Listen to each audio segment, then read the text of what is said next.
Bonjour à tous, j'aimerais vous présenter les différences entre une application mobile et un site web, parce que ça peut valoir le coup si vous cherchez à développer une nouvelle appli ou un site web, faire l'un, soit l'autre, soit les deux, et quelle techno utiliser. C'est pour ça qu'on va parler un petit peu de Flutter.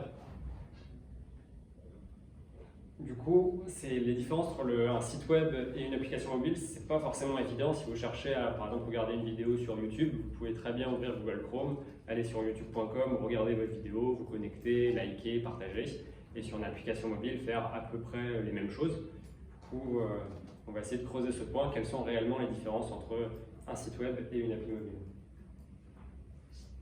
Ça change. Alors, tout d'abord, la grosse différence, c'est sur l'entrée dans ces deux outils. Une application mobile, il faut obligatoirement passer par le store Google, Google Play et Apple Store. Et il faut télécharger l'application, ce qui est long en soi, environ une trentaine de secondes, ce qui demande que l'utilisateur soit déjà assez engagé dans votre marque, c'est-à-dire qu'on ne va pas s'amuser, c'est rare qu'on télécharge les 10 premières applications sur un domaine, alors que sur un site web, c'est beaucoup plus dynamique, instantané, parce qu'on télécharge en fait à chaque fois le site web actuel, et ça doit prendre en tout cas moins de 3 secondes, parce que si c'est plus long que ça, l'utilisateur souvent va changer de site web et va se détourner. Et du coup, on a une utilisation différente, parce que par exemple pour browser, si on cherche par exemple à acheter une paire de chaussures, par exemple là on va regarder les top 5 résultats sur Google, alors qu'on ne le ferait pas sur l'environnement mobile. Aussi concernant la mémoire, l'accès à la mémoire est différent entre un site web et une application mobile. Avec une application mobile, on a accès au stockage du téléphone. Par exemple, si vous avez Spotify, vous pouvez télécharger votre playlist et du coup l'écouter en offline. Aussi avec l'application YouTube, si vous avez l'option Premium, vous pouvez télécharger les vidéos et les regarder offline. Aussi, une application mobile peut permettre de faire du stockage sécurisé grâce au code que l'on tape pour rentrer dans son téléphone. Dans une application mobile, par exemple, on peut enregistrer le mot de passe de l'utilisateur, comme ça, si jamais son token expire, il est déjà dans la mémoire de l'application et on peut retry pour se reconnecter. Et aussi, il y a d'autres usages, par exemple, si vous cherchez à envoyer un mail, on peut enregistrer votre mail, si vous êtes offline au moment de vouloir l'envoyer, on peut l'enregistrer. Et dès que vous allez retourner sur l'application, si vous avez Internet, on va renvoyer l'email, alors que c'est des cas qu'on ne peut pas avoir sur un site web où ça nécessite une connexion Internet tout le long. Par exemple, si vous êtes dans le train, si vous n'avez plus Internet à un moment, on va juste avoir une page qui tourne ou potentiellement une erreur et on ne va pas avoir le même dynamisme que sur une application mobile. Et aussi au niveau du stockage, on peut seulement stocker des cookies, des simples strings, et ça limite quand même les utilisations. Par exemple, on ne peut pas télécharger sa playlist Spotify dans l'environnement du site web de Spotify. Concernant les versions aussi, sur une application mobile, les utilisateurs téléchargent une application à un temps T avec une version T, et on ne peut pas forcer en fait, les utilisateurs de façon sans code supplémentaire, on ne peut pas les forcer à télécharger la mise à jour de votre application. Ça, c'est réellement quelque chose à prendre en compte. Si par exemple vous voulez changer de back-end, il va falloir prendre en compte une phase de transition entre ceux qui sont encore avec les anciennes versions connectées à l'ancien back-end et ceux sur le nouveau. Pour ça, beaucoup d'applications mettent en place des checks. Ils vont essayer de récupérer la version actuelle de l'application sur un serveur, et du coup, si jamais c'est vraiment nécessaire de mettre à jour, mettre une page bloquante, comme ici on peut le voir sur Messenger. Alors que sur le web, globalement, on récupère toujours, vu qu'on retélécharge à chaque fois lors de nos visites le site web, on a toujours la dernière version. Il faut juste faire attention au cache pour les images ou les fichiers qui peuvent être dans le document. Aussi, la navigation entre un site web et une application mobile a commencé différemment. Sur une application mobile, il faut vraiment un peu voir ça comme un automate. On arrive à un état A, l'état initial, par exemple la splash screen, et après, en fonction des clics, on se déplace dans l'arborescence de l'application, alors que sur un site web, tout dépend de l'URL, Et c'est avec cette URL qu'on va être redirigé. Et que, par exemple, on peut directement, sur une mini-application de fruits, on pourra directement tomber sur la page d'un fruit avec son URL. Il faut savoir que maintenant, ces différences sont minimes parce que sur une application mobile, on utilise les deep links et du coup, à peu près le même principe qu'un site web.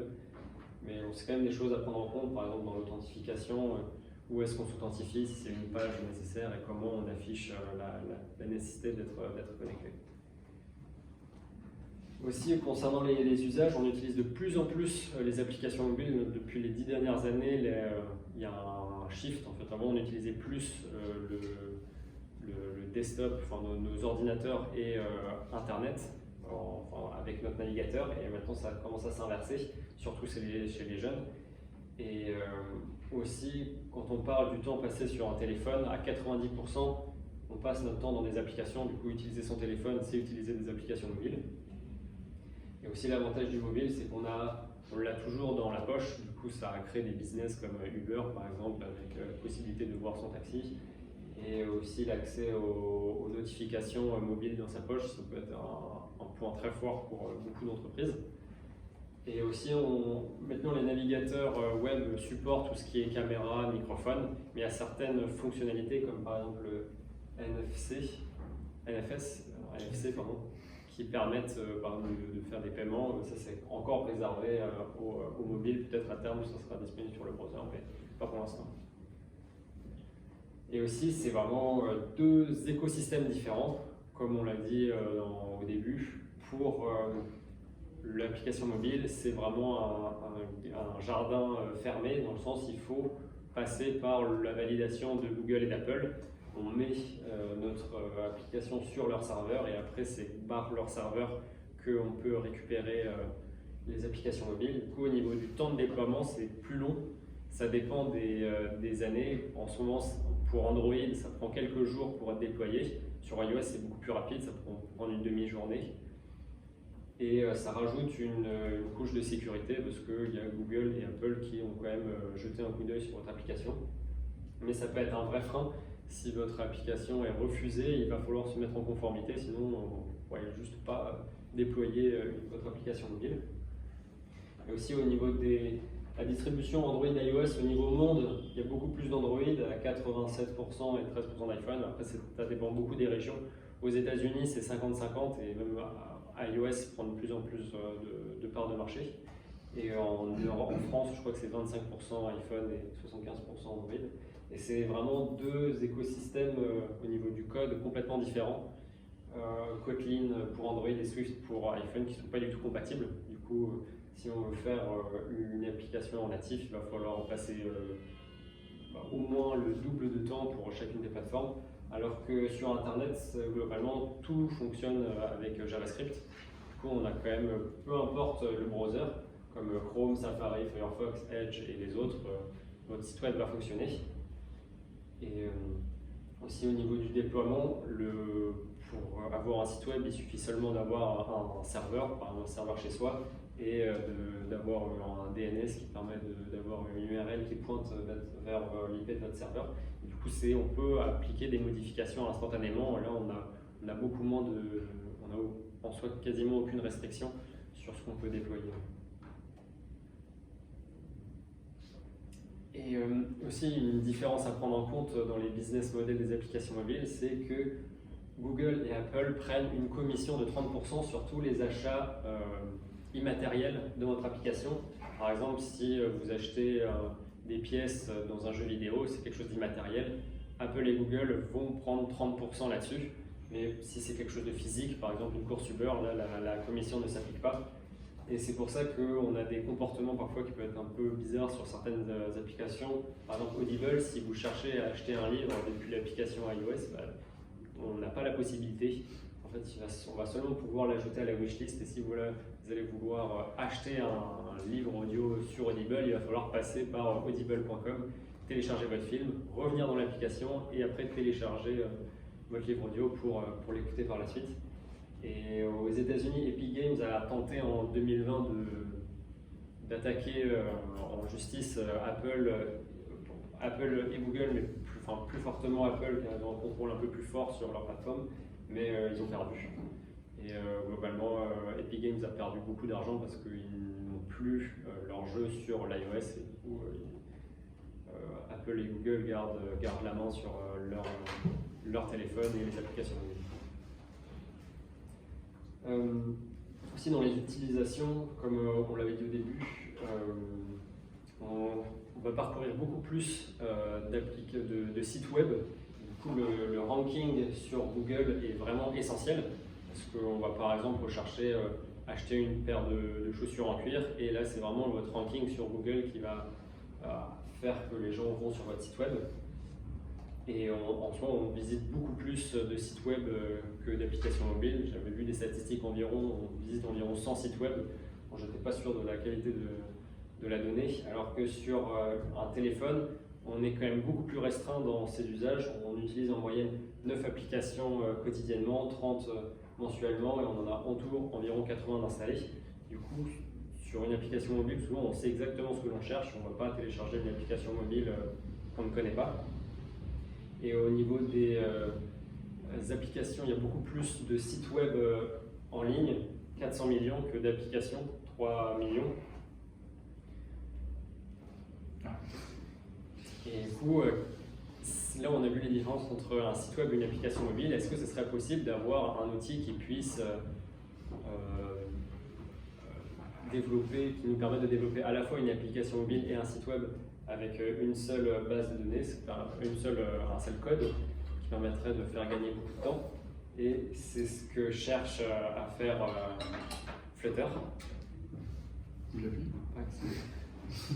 Qui en gros essaye d'avoir en une seule base de données, de se déployer sur toutes les plateformes. Du coup, principalement en 2018, ils se sont focalisés sur Android et iOS, ce qu'ils maîtrisent globalement aujourd'hui assez bien avec pas mal d'applications en production.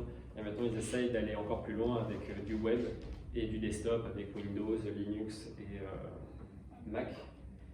Alors globalement, Flutter, c'est un framework de développement développé par Google, c'est open source et c'est basé sur le langage Dart. Et le mécanisme de Flutter est en gros de dessiner ce qu'on appelle un canevas, une sorte de tableau blanc sur le téléphone et après de pouvoir gérer tous les pixels sur ce tableau blanc et de ne pas être contraint de la plateforme. Le tableau, l'écran sera identique, que ce soit sur un Android, un iOS ou même un frigo. Et pour le web, ça peut. Déjà, on a l'avantage si on a déjà une application mobile en Flutter, qu'on peut sortir un site web, on n'aura pas besoin de tout réécrire en JavaScript. Soit Flutter laisse la possibilité de l'ouvrir sur le web, mais il y a certaines contraintes. Le fait d'avoir un tableau blanc comme ça rajoute du poids au téléchargement. On a vu sur le browser, la clé pour avoir un site web qui fonctionne bien, c'est d'être léger, de pouvoir se télécharger en moins de 3 secondes. Ça peut être une contrainte selon les utilisations, mais aussi le SEO n'est pas bien géré, c'est-à-dire que sur un site web classique, la page est découpée entre le header, les titres, le texte, et du coup pour l'algorithme de Google pour scanner votre page, c'est très facile, alors que le fait d'avoir un tableau blanc avec des pixels sur Flutter, mais il ne peut pas le lire et ça peut être un vrai problème si vous voulez être bien référencé. Et également, au niveau de l'UI, les UI sont différentes. Par exemple, sur une application mobile, souvent on a la bottom navbar avec les différents onglets. Et ça peut définir l'archi de votre application et de la navigation. Et ça peut être problématique si vous voulez avoir une interface différente pour le web et avoir une navigation cohérente entre les deux univers. Et également, tous les SDK ne sont pas écrits et traduits en Dart. Par exemple, Whosmap, qui propose un peu une map comme Google Maps, n'est pas écrit en Dart. Et si c'est absolument essentiel dans votre application, ça peut être problématique. Et du coup, voilà. Pour l'instant, Flutter est production ready pour iOS et Android.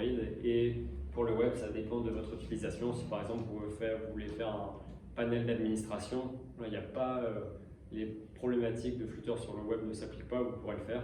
Mais si vous voulez faire un site d'e-commerce, pour l'instant, Flutter n'est pas la solution la plus adaptée.